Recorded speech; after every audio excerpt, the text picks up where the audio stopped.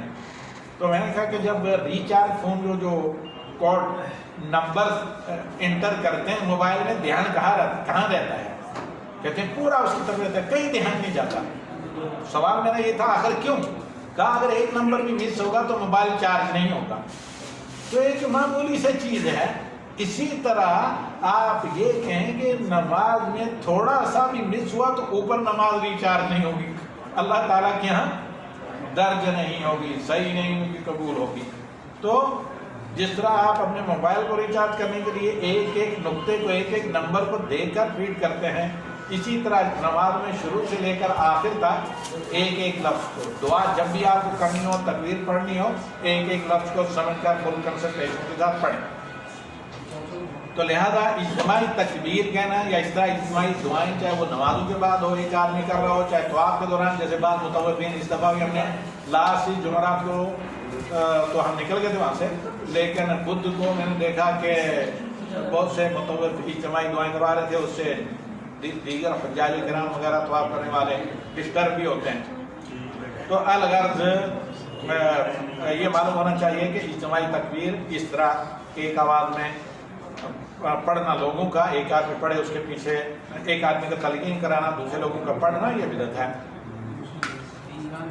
اور اس پر امام مالک نے باقاعدہ مدلل طور پر ذکر فتویٰ دیا, اور امام شافعی رحمہ اللہ نے لجنہ دائمہ کا یہ فتویٰ ہے, یہی امام ابن باز, البانی رحمہ اللہ, ابن عثیمین رحمہ اللہ وغیرہ کے فتاوے ہیں. نماز عید اور عیدین کی فضیلت, جہاں تک تعلق ہے عیدین کی فضیلت کا, تو نماز عید کی کافی فضیلت ہے. اس سلسلے میں سب سے بڑی فضیلت یہ ہے کہ نبی صلی اللہ علیہ وسلم نے اللہ کے اس فرمان کے نازل ہونے کے بعد, جو سن 2 ہجری میں نازل ہوا شعبان میں, اور دوسرا یا ایھا الذین آمنوا تھا, یا ایھا الذین آمنوا کتب علیکم الصیام, اس کے بعد نبی صلی اللہ علیہ وسلم دنیا سے رخصت ہو گئے. کوئی عید کی نماز آپ صلی اللہ علیہ وسلم نے مس نہیں کی, سب عیدیں خود نبی صلی اللہ علیہ وسلم نے پڑھائی. سب سے بڑی فضیلت یہ ہے وَإِن تُطِيعُوهُ تَهْتَدُوا, اللہ کا وعدہ ہے, اللہ کا حکم ہے. اگر نبی کے طریقے پر چلو گے تو سیدھا نان اسٹاپ راہ, جسے صراط مستقیم کہتے ہیں, سیدھی راہ آپ کو جنت میں لے کر جائیں گے. تو اسی فضیلت سب سے بڑی ہے کہ اللہ کے نبی صلی اللہ علیہ وسلم نے پابندی کے ساتھ پڑھی, اور آپ صلی اللہ علیہ وسلم نے پردہ نشین عورتوں, حتیٰ کہ معذور حیض والی عورتوں کو بھی حکم دیا کہ وہ عیدگاہ میں جائیں, دعا میں شریک ہوں. اسی حدیث کے تحت واجب قرار دیا عیدگاہ میں جانا ان تمام لوگوں کو بعد اہل علم نے.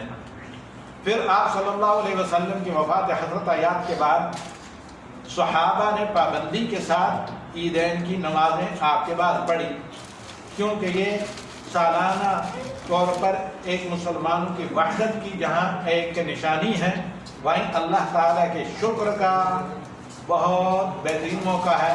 اور چونکہ مشروع مسمون چیز ہے, صالح عمل ہے, یہ صالح عمل کی قرآن نے صالح عمل کسے کہا ہے؟ اتباع رسول صلی اللہ علیہ وسلم. کیونکہ یہ صالح عمل ہے, ہو سکتا ہے کسی ایک آدمی کی وجہ سے سب لوگوں کی دعائیں قبول ہوں. آپ کو پتہ نہیں کہ بسا اوقات بہت معمولی سمجھنے جانے والے جن لوگوں کو آدمی دروازے کے باہر بھی کھڑے نہیں ہونے دیتے, ان کی دعائیں قبول ہوتی ہیں, ہم اور آپ نہیں جانتے. تو لہذا اس لیے اللہ کے نبی صلی اللہ علیہ وسلم نے حدیث ام عطیہ میں کہا کہ حتیٰ کہ پردہ نشین اور حیت, یعنی جو معذور خواتین ہو, حیض نفاس وغیرہ کے عذر جن کو ہو, وہ نماز کو نہیں پڑھیں گی, لیکن عیدگاہ میں جائیں گی, شرکت کریں گی. یہ بھی اس بات کی دلیل ہے کہ حالت حیض میں صرف نماز پڑھنا, قرآن کو ہاتھ لگانا, طواف کرنا منع ہے, لیکن اپنا خوب خیال رکھ کر مسجد کو آلودہ ہونے سے اگر بچا کر, ملوث ہونے سے اپنے آپ کو بچا کر صحیح ذمہ دار خاتون تو جا سکتی ہے مسجد میں دروس وغیرہ سننے کے لیے بیٹھ سکتی.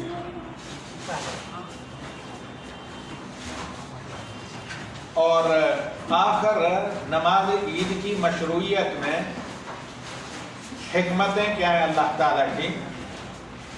تو نماز عید کی مشروعیت کی جو حکمتیں ہیں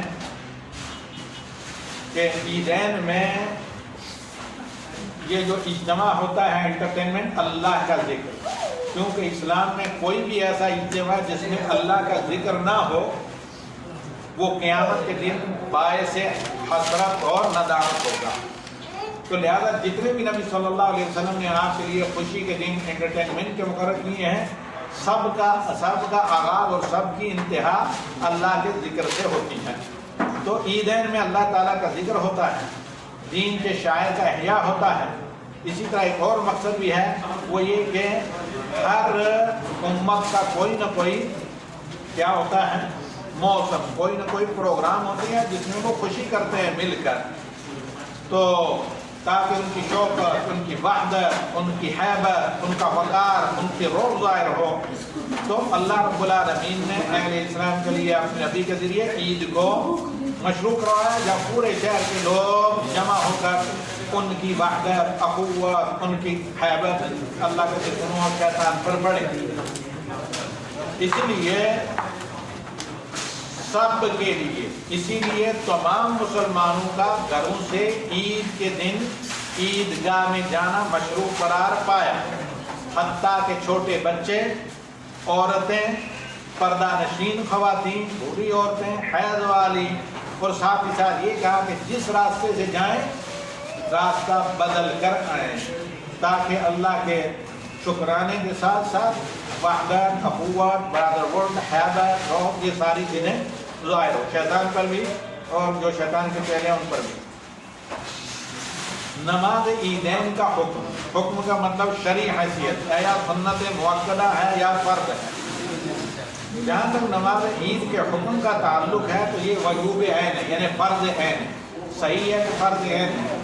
اس کی سب سے بڑی دلیل یہ ہے کہ جب جمعہ کے دن نماز عید ہوئی تو اللہ کے نبی صلی اللہ علیہ وسلم نے کہا کہ آپ جمعہ آپشنل ہے، اختیاری ہے، جو چاہے جمعہ پڑھے، جو نہ چاہے نماز ظہر پڑھ لے، اور جمعہ فرض عین ہے۔ تو فرض عین ان کی بدل سکتا ہے۔ تو نماز راجع سلسلے میں یہ ہے کہ عید کی نماز فرض عین ہے۔ یہی احناف اور امام شافعی رحمہ اللہ، امام احمد بن حنبل، ابن حبیب مالکیہ وغیرہ کا قول ہے۔ اسی کو ابن تیمیہ، ابن باز، ابن عثیمین رحمہ اللہ نے اختیار کیا ہے کہ نماز عیدین کیا ہے؟ فرض ہے، جمعہ کی طرح صرف سنت نہیں۔ نماز عیدین کا وقت، نماز عید کا آغاز ہوتا ہے بالکل اشراق کے 15 منٹ کے بعد، یعنی جب افق میں سورج طلوع ہوتا ہے، سن رائزنگ اسٹارٹ ہوتا ہے، تو اتنا اوپر ہو جائے کہ ایک ہاتھ یا ایک گز جس کو کہتے ہیں، جو آپ کو نظر آئے وہ ایک گز نہیں ہوتا، یعنی دور سے آپ کو نظر آئے کہ ہوریزن سے 1 میٹر، ایک نیزہ اوپر آ چکا ہے، زردی ختم ہو چکی ہے، یعنی سن رائزنگ کے ایگزیکٹلی کریکٹ ٹائم کے 15 منٹ کے بعد نماز عید کا وقت شروع ہو جاتا ہے اور زوال تک رہتا ہے تقریباً۔ تو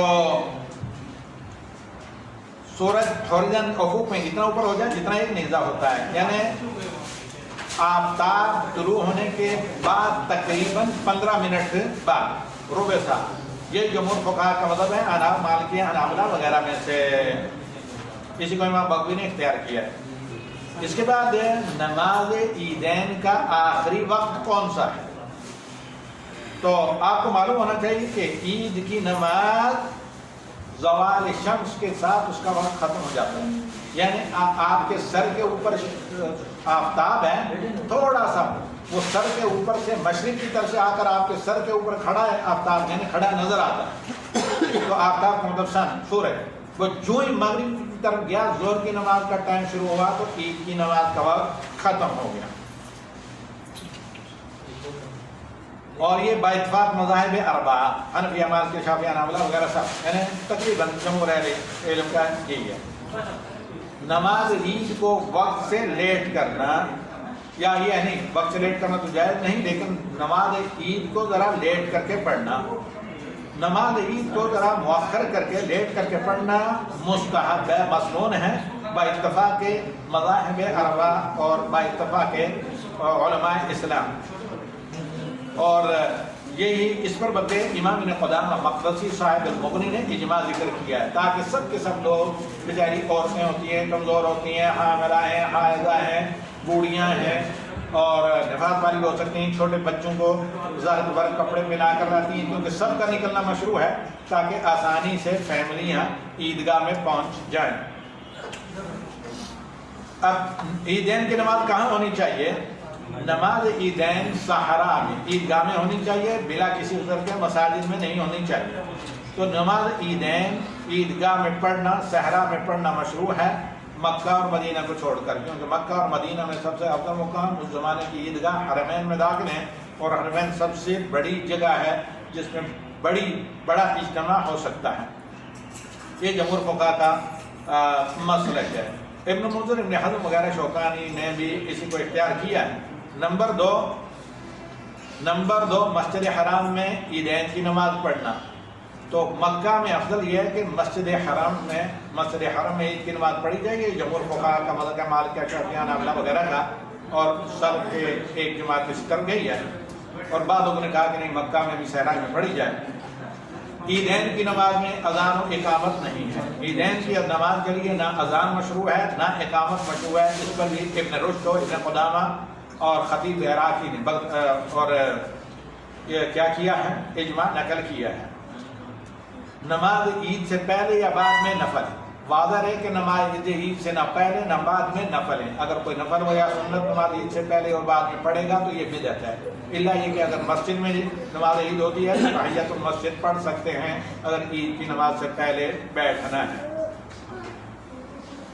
اگر عید جمعہ کے دن آن پڑے تو ایسی صورت میں جب عید جمعہ کے دن آئے تو جس نے عید کی نماز پڑھی تو اس کے لیے جائز ہے کہ وہ جمعہ کی جماعت کے لیے نہ جائے بلکہ کیا پڑھے، ظہر کی نماز پڑھے۔ اس مسئلے کو ہم کل انشاءاللہ ڈسکس کریں گے۔ آج اس پر اکتفا کرتے ہیں، ٹائم کافی ہو چکا ہے، اگرچہ 16-17 منٹ باقی ہیں، لیکن میں چاہتا ہوں کہ کافی لوگ ہیں یہاں زوم میں بھی اور فیس بک پر، اگر کسی کو کوئی کوشچن یا سوال کرنا، جی اتنا ہی کافی ہے یا